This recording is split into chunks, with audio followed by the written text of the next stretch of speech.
전날 추천픽 공개하면서 실력으로 보여드리겠습니다. 또한 최종 분석픽은 가족방에서 무료로 공유합니다. 참여를 원하시는 분은 카카오톡 또는 텔레그램을 통하여 연락주세요. 비록 한파가 왔지만 따뜻하고 행복한 성탄절 보내시길 바랍니다. 해피 크리스마스. 스포츠 분석 토작가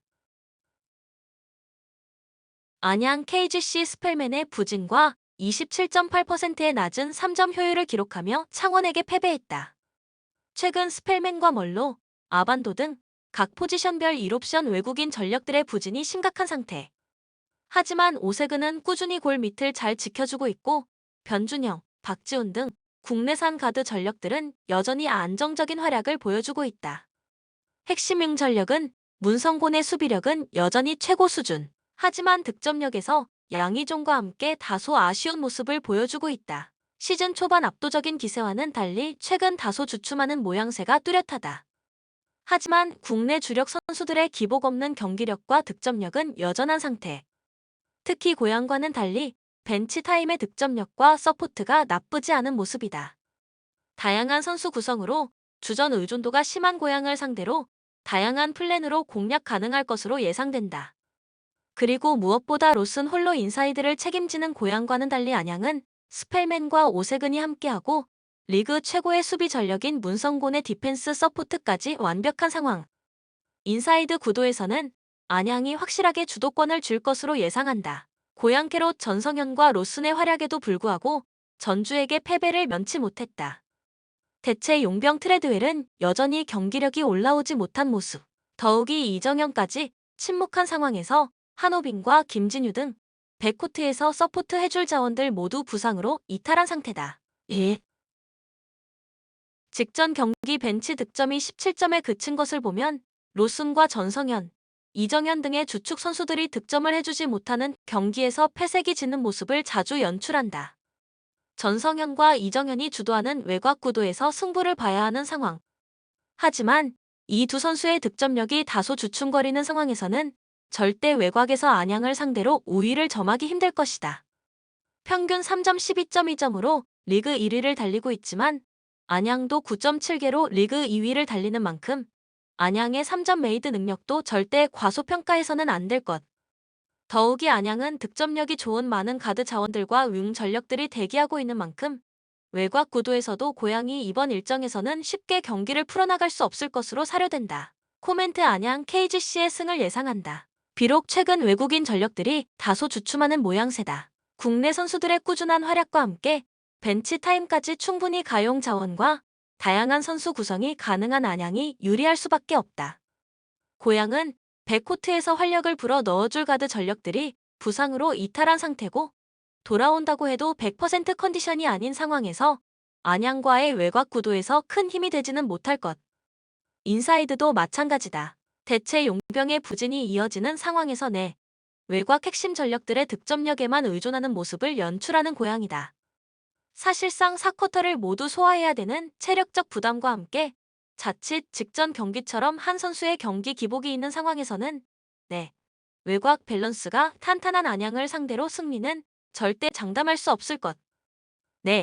외곽의 밸런스 좋은 선수 구성과 득점력을 선보이는 안양의 승을 점쳐본다. 추천 배팅 안양 KGC 승 165.5 언더.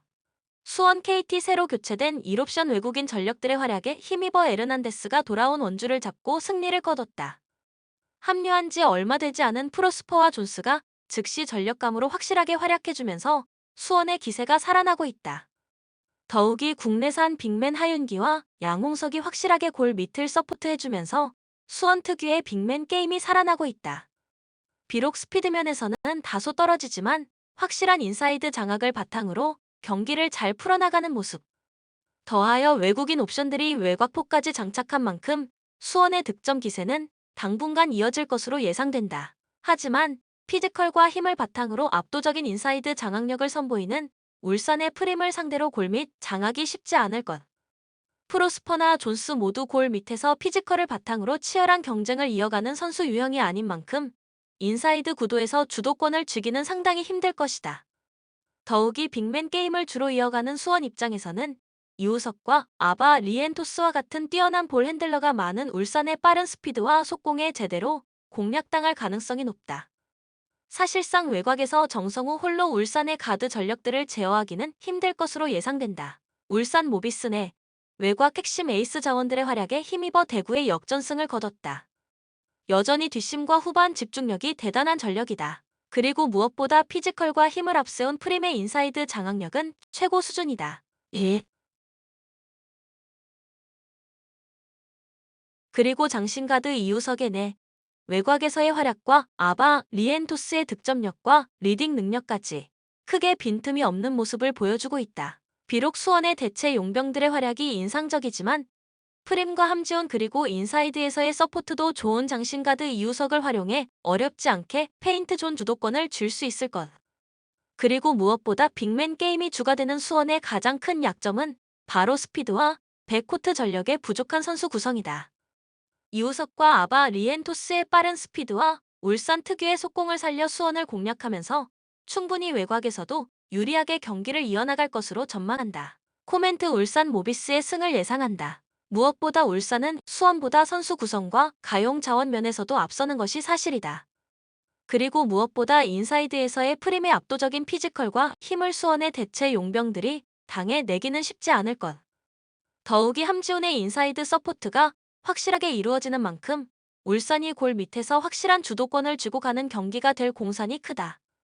더하여 울산의 핵심 백코트 전력들을 중심으로 상대적으로 백코트 선수 구성이 약해 빅맨 게임을 주로 이용하는 수원을 확실하게 공략할 수 있을 것. 특유의 스피드를 살린 속공과 뛰어난 볼 핸들링을 기반으로 하는 스몰볼 게임도 적절히 섞어가며 수원의 수비를 확실하게 분산시킬 수 있을 것이다. 울산의 승을 추천한다. 추천 배팅 모비스 승 160.5 오버. KB 손해보험 대한항공에게 셧아웃 패배하면서 2연패를 기록 중이다. 그간 용병 없이 국내 자원들이 힘을 내왔지만 지난 경기는 국내 자원들의 경기력도 매우 좋지 않았다. 황경민이 가장 많은 득점일 정도로 득점력이 떨어졌고 효율도 4%에 그쳤다. 1. 2세트에 교체로 들어오고 3세트만 선발로 뛴 홍상혁이 31%의 효율로 팀에서 가장 높은 효율을 보여줬다. 지난 경기는 리시브 효율도 높지 않았고 전체적으로 경기력이 떨어져 있었기에 이번 경기는 어느 정도 반등이 예상되고 있다. 드디어 용병이 출격한다. 비에나의 선수 등록이 26일 마무리되었고 이제 리그에 출전할 수 있는 상태다. 국내 자원으로만 운영하던 공격 작업에 숨통이 트일 가능성이 있다. 하지만 비에나도 적응이 필요하다. 그 전에 뛰던 대한항공과는 스타일이 다른 팀이기 때문이다. 비에나는 신장이 작지만 점프가 높고 파워풀한 자원이다. 첫 경기부터 40% 이상의 점유율을 안겨줄 것으로 예상한다. 비에나의 빠른 적응 속도와 국내 자원의 적절한 지원이 있어야 한다. 한국전력 현대캐피탈에게 1-3으로 패배하면서 어느덧 6연패의 수렁에 빠져 있다. 몇 경기 동안 시도했던 타이스의 아포짓 기용은 실패로 돌아갔다. 이번 경기에서는 아웃사이드 히터로 다시 출전했지만 경기력은 나아지지 않고 있다. 타이스는 공격 효율이 18%로 낮았고 리시브 효율은 마이너스 12%를 기록했다. 거기에 14개의 범실까지 기록하는 등 많은 득점과 별개로 상대에게 많은 득점을 내어주기도 했다. 예. 박철호도 공격 외에는 득점이 없었고 효율도 17%로 낮았다. 그나마 공격에서 폼이 좋았던 서재덕은 점유율이 낮았고 리시브에서 다소 불안함을 노출했다. 팀 밸런스가 무너져 있다고 봐야 한다. 타이스 아포지스로 재미를 한번 봤다고 무리하게 나머지 경기에서 기용했고 그 이후로 타이스 자체의 밸런스도 무너져 있다. 서재덕을 리시빙 라이트로 쓰는 방안도 있고 박철우를 기용해도 되는데 굳이 리시브를 잘 받고 있던 타이스를 아포지스로 쓸 이유는 많지 않았다. 가뜩이나 원래 한국전력의 장점인 미들 블로커들의 성과도 이번 시즌에는 미미한 편이기에 측면의 밸런스 붕괴는 패배로 찾아오는 것이 당연하다. 현재 주전 세터인 하승우도 부상으로 출전할 수 없기 때문에 밸런스를 찾는 것은 시간이 좀 걸릴 것. 코멘트 KB의 프렌을 가장 추천한다. KB는 비에나 합류로 전력이 상승했다. 그간의 경기들보다는 나은 모습을 보여줄 수 있을 것. 한국전력은 포지션 변경으로 인해 밸런스가 붕괴되었고 하필 그 시기에 주전 세터 하승우가 부상을 입었다. 만약 한국전력이 승리하더라도 쉽게 경기를 가져가긴 힘들어 보인다. 추천 배팅 KB 승 185.5오버. 한국도로공사 용병이 없는 현대건설을 상대했지만 1-3으로 패배했다. 공격수들의 효율이 매우 낮았고 성공률도 떨어졌다. 최근 가장 많은 득점을 올린 선수가 아닌 박정아였고 카타리나는 효율도 2%로 좋지 않았다. 카타리나와 함께 공격을 양분했던 배유나가 낮은 효율을 기록했고 블로킹은 하나도 올려주지 못했다. 이 경기에서 서브를 기록한 선수는 2명, 블로킹을 따낸 선수는 정대영이 유일했다. 이번 시즌 보여준 경기 중 완벽한 저점을 찍었다고 볼 수 있다. 바닥을 한번 찍었기 때문에 반등할 수 있는 찬스를 잡았다. 하지만 떨어진 공격 성공률은 올라올 생각을 하지 않고 있다. 도로공사의 이번 시즌 공격 성공률은 36%로 5위에 올라 있으며 40%를 넘기지 못하고 있다. 공격 8위에 올라 있는 카타리나도 36%의 성공률을 기록 중이고 10위의 박정아도 34%로 낮은 성공률을 기록 중이다. 기본적으로 성공률을 끌어올리는 것이 도로공사에게는 중요해 보인다. 또한 득점을 올려줄 수 있는 배유나의 경기력 상승도 필요. GS 칼텍스 페퍼를 상대로 셔사웃 승리를 따내며 2연승 중이다.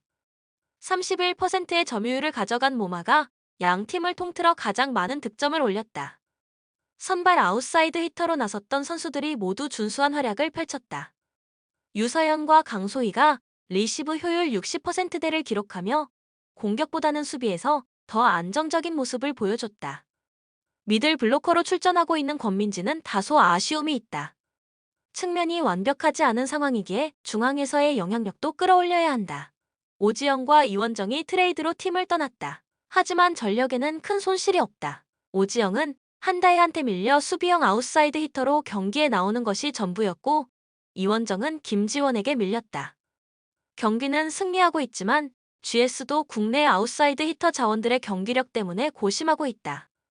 모마의 부담을 덜어주는 것에는 성공했지만 국내 선수들의 성공률이 떨어진다면 다시 모마를 찾게 될 가능성이 있다. 또한 권민지를 미들 블로커로 투입한 의도를 살려 중앙에서의 경쟁력도 키워야 하지만 쉽지 않아 보인다. 코멘트 GS의 우세를 예상한다. 이번 시즌 맞대결 2차례에서 모두 도로공사가 승리했지만 현재는 상황이 다르다. 국내 자원들을 포함한 전체적인 공격수들의 성공률이 떨어진 도로공사는 많은 득점을 가져오지 못할 것으로 예상한다. GS의 아웃사이드 히터들이 살아나고 있고 모마가 여전히 버티고 있다. 3위 정도로 GS가 경기를 가져갈 것으로 예상한다. 추천 배팅 GS 승 183.5버. 첼시 투엘을 경질하고 포터를 데려왔지만 경기력에서 개선의 여지가 크게 보이지는 않고 있다. 막대한 금액을 투자한 선수들은 제 폼을 찾지 못하고 있고 리그에서는 승점을 잘 가져오지 못하고 있다. 이전 뉴캐슬전까지 포터가 기록한 리그 성적은 3승 2무 3패로 절대 만족스럽다고 하기 어렵다.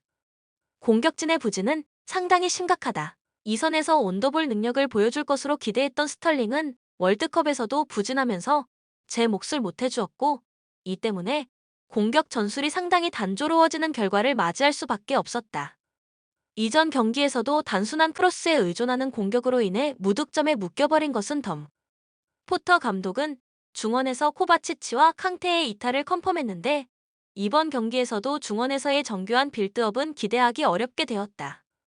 물론 조르지뉴가 1차 빌드업에서는 장점이 있는 선수이기는 하지만 중원을 쓸어줄 파트너가 없을 때의 수비적 리스크는 상당히 큰 선수다. 앞서 언급했듯이 조르지뉴의 수비적인 리스크는 상당한 편입니다. 운동 능력이 저조한 데다 기동성이 좋은 유형이 아니라 턴오버가 일어났을 때에는 기민한 수비 가담을 기대하기 어려운 편. 때문에 활동량이 뛰어난 수비적인 미드필더를 파트너로 붙여주어야 하는데 예상 라인업의 주전으로 출전할 것으로 예상되는 갤러거와 루이스 홀 모두 경험이 부족하거나 공격적인 플레이 스타일을 가진 선수들입니다. 수비의 미들맨 실바도 월드컵 후유증으로 인해 이번 경기 예상 선발 명단에 이름을 올리지 못했습니다. 본머스 뉴캐슬에게 패하면서 후반기 첫 경기에서는 좋은 결과를 가져오지 못했습니다. 다만 0에서 1이라는 스코어에서 알 수 있듯 마냥 밀리는 경기력을 보이지는 않았고 결승골도 운이 따르지 않았던 스미스의 자책골이었다. 전반기 에버튼전 2연승의 상승세가 아직 끝나지는 않았다고 할 수 있을 것.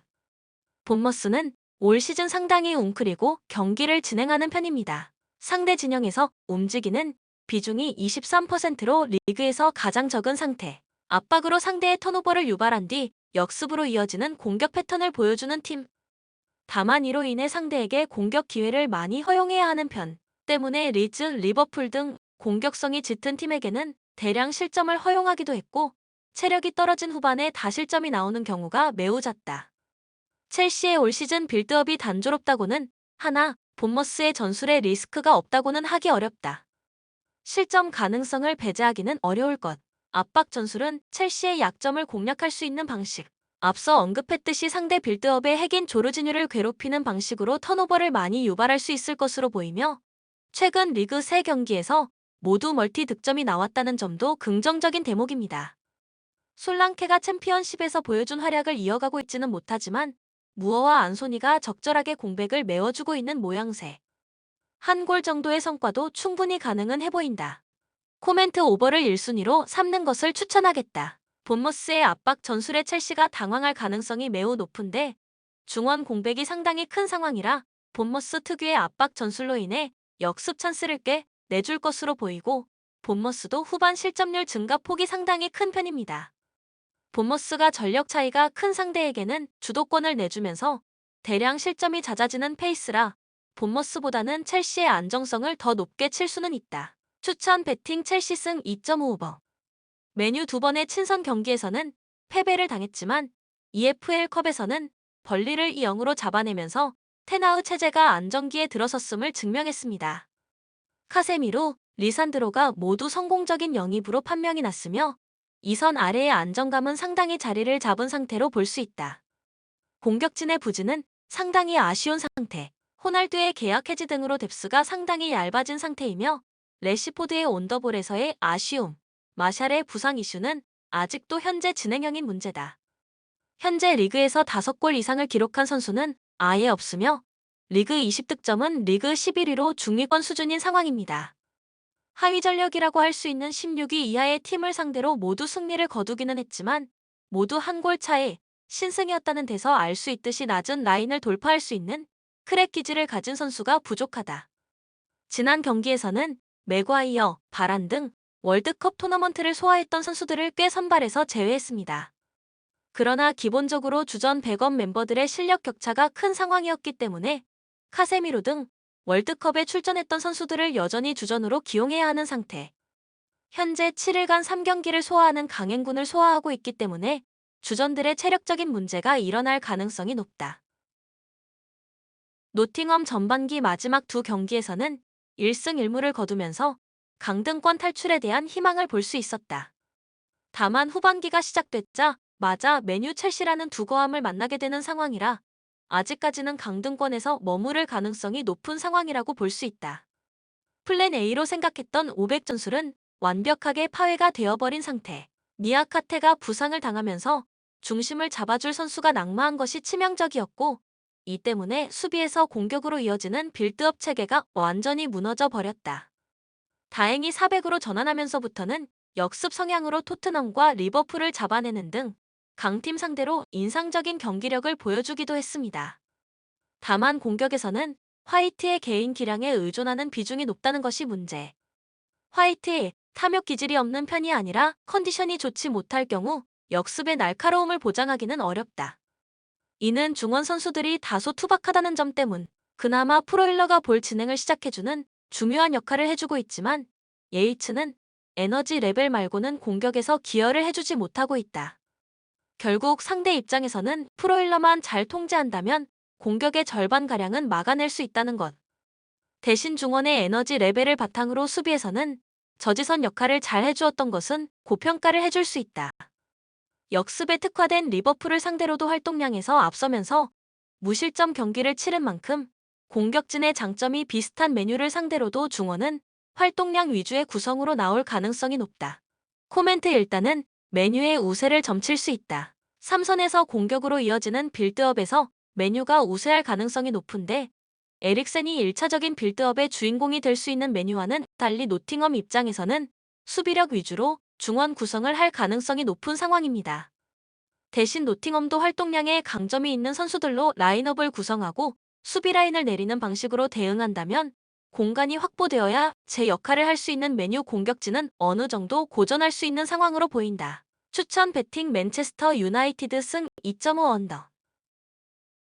영상을 만드는 저에게 구독, 좋아요는 큰 힘이 됩니다. 좀 더 정확한 최종 분석 픽은 가족방 또는 정보방에서 무료로 공유해드립니다. 또한 모든 카지노, 슬롯, 가상게임, 파워볼 등등 롤링 및 페이백 기타 모든 문의는 언제든지 텔레그램으로 연락주시면 성심성의껏 답변해 드리겠습니다. 스포츠 분석 토작가